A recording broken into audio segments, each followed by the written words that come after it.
For a moment, I would like you to imagine being eaten alive. Not by a creature larger than you, but by millions of tiny microorganisms. They're chewing on your organs. Their lunch is your demise. They're pulling you towards decay with each bite they consume of you. What does this actually feel like? This is a weakness that grows further each day until suddenly you can't lift your own groceries. This is fainting, getting up from the couch. This is fatigue that doesn't get better no matter how much you sleep. This is deep confusion, struggling with forming sentences and even navigating your own neighborhood. To make matters worse, doctors refuse to diagnose you for lack of evidence that anything is occurring at all. This was my reality for years, and a shared reality for the millions worldwide living with what is called chronic Lyme disease. Lyme is a vector-borne illness, meaning it's transmitted to humans by animals, blood-feeding insects, or arachnids. The main carrier for Lyme disease is the black-legged tick. It is caused by the Borrelia bacteria and is known to mutate, morph, and replicate.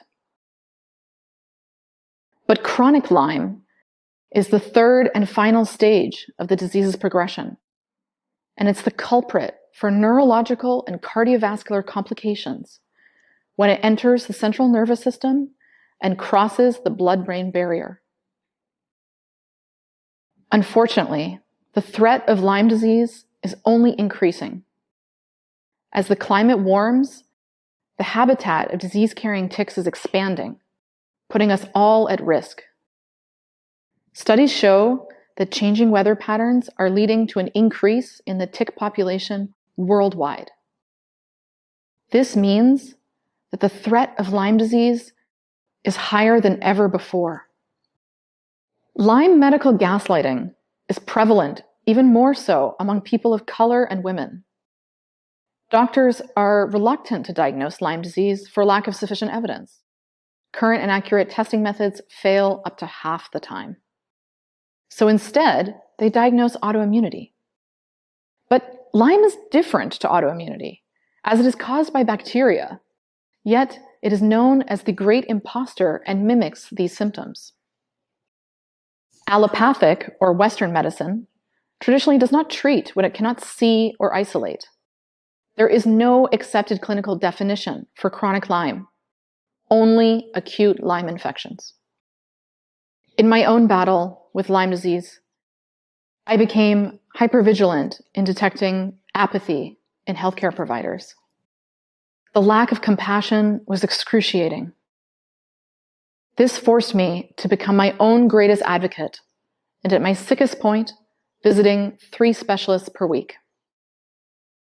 One doctor was convinced I had a tumor, offering same-day brain surgery. Another suggested I may have muscular dystrophy and should begin to seek assisted care at the age of 29. When I described my neuropathy to my doctor, the sensation of carpenter ants living inside of me, he simply asked, "Are you stressed about work? Perhaps you're sensitive to the change of seasons." But this is not uncommon. Roughly 1,300 individuals are diagnosed with Lyme per day in the United States alone, and a significant number of them have experienced medical gaslighting, leading to the delay of diagnosis and treatment. Alarmingly, research indicates that even with a positive blood test, doctors remain skeptical of patients' claims, perpetuating a cycle of lack of care. As the months turned to years of searching for answers, I began to reach my own conclusions of what my condition may be. I knew that it had to have a root cause that had to have a name. Lyme changed my relationship to time. Up until my diagnosis day, I was only getting sicker. I felt like I was decomposing. I wished for the ability to stop time, even for just a few days. Time represented an increase in pain and weakness. I was facing my own mortality in the slow decomposition of my body. By the time the bacteria reached my eyes and brain, I was experiencing such debilitating nerve pain that I found myself questioning if this life is really worth living. As the bacteria replicated and went to war with the cells in my body, I began to develop a bizarre identity. I identified less and less as a single entity, but instead as a colony. I had become a host to a few million inhabitants. Although we are each made up of the collective of trillions of cells, we often don't identify this way. We think, I am me, one body, one stream of thoughts, one existence. But when the body is under attack on the cellular level, awareness is drawn to the collective. Suddenly, I was made up of hundreds of battlegrounds where bacteria fought for my flesh. I found myself praying for different teams. Team gallbladder, team elbow, team left kidney. I was a silent, active war zone, moving in slow motion towards collapse. The human experience transformed from one witnessing the outer world to the constant inner scorekeeping of each organ. This is how Lyme taught me to regulate my nervous system. Stress, with the release of cortisol, speeds up the reproduction of Lyme bacteria. I could swallow all the pills and do all the infusions I wanted, but if I was off balance and ungrounded, the bacteria would come out of their burrowing places to feast on the cortisol in my blood. More than anything, I needed to experience harmony in my body again. In Taoism, harmony is emphasized between humans, the universe, and energy. To achieve harmony, we must allow for the balance of energy to occur. The presence of darkness implies light, and the presence of death implies life. I had to trust that this darkness had a beauty or abundance on the other side of it. I had to remind myself that life is worth living. The lotus flower, used in Taoism, represents many symbols, from purity, overcoming adversity, to rebirth. The flower's petals are propped up above the water's surface by its roots. But these beautiful petals cannot grow without the dirty mud in which the roots are anchored. I had to learn my mud. Being chronically ill taught me that none of my current standards were serving me.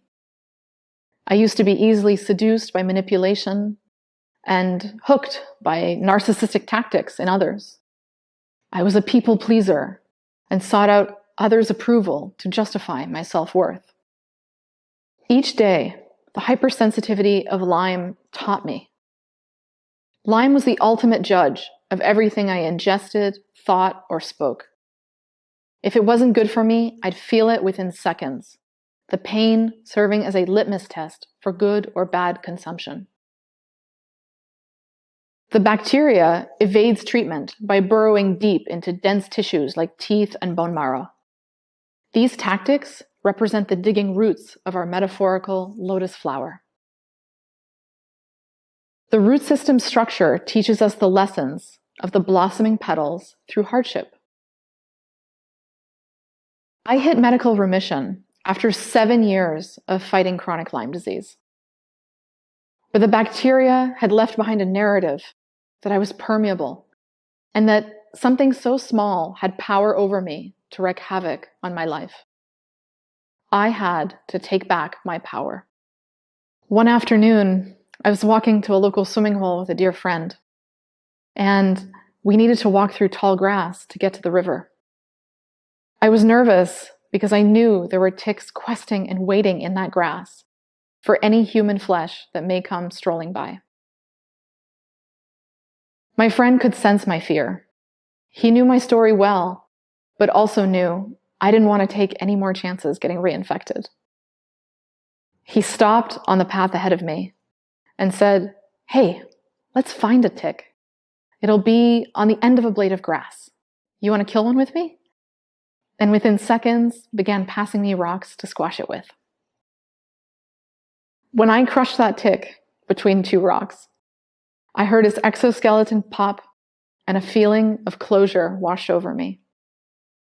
That tiny creature, once a source of fear and pain, had become a symbol for transformation. This transformation occurred in 3 lessons. First, it taught me to listen to my body. The body knows before the mind. The Lyme-generated hypersensitization had turned me into a megaphone for my own biology. This was the wisdom of nature speaking through me. The bacteria had a voice, but it was antagonistic. I could ask myself, should I have toast for breakfast? And receive chills down my spine. Waiting to feast on the carbohydrates, the bacteria coming out of hiding, anticipating their next meal. And in order to fully listen, I knew I had to stop hating it. It was my teacher. It was asking me to take out the trash across the board, from ideologies to ice cream.